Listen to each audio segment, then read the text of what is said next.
Arlette Giavina, 82 ans, 40 ans de permis et une santé de fer. Tous les 2 ans depuis ses 70 ans, elle doit se soumettre à un test médical pour évaluer son aptitude à la conduite. Nouveauté dès cet été, son médecin devra déterminer en plus de sa vue et de son ouïe si Arlette souffre de troubles cérébraux, autrement dit de démence. Je pense que c'est une bonne chose parce que moi je me dis toujours que le jour où j'ai peur de conduire, que j'arrive plus, eh bien c'est normal qu'on enlève le permis. Ils n'enlèvent pas le permis à assez de personnes qui ont un certain âge, qui sont plus aptes à conduire. Alors ça, c'est un petit problème. Cette nouvelle mesure s'ajoute à toute une série entrée en vigueur progressivement depuis 3 ans dans le cadre du programme national Via Sicura.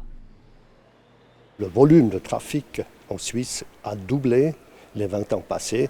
Alors aussi, toutes les exigences à tous les usagers de route ont augmenté, et bien sûr aussi aux seniors. Avec ces nouvelles exigences, certains seniors devront adapter leur conduite, en optant pour un véhicule automatique ou en renonçant à circuler la nuit ou aux heures de pointe. D'autres se verront contraints de déposer leur permis. Une inquiétude pour les milieux d'aide aux aînés. C'est vraiment les risques d'isolement, le fait que les gens se retrouvent sans possibilité de se déplacer, surtout dans les vallées, les régions un petit peu moins bien servies par les transports publics, qui n'aient plus la possibilité d'être autonomes. Autre nouveauté, tous les médecins pourront désormais évaluer la conduite des aînés, malgré le risque de promiscuité entre un praticien de famille et son patient.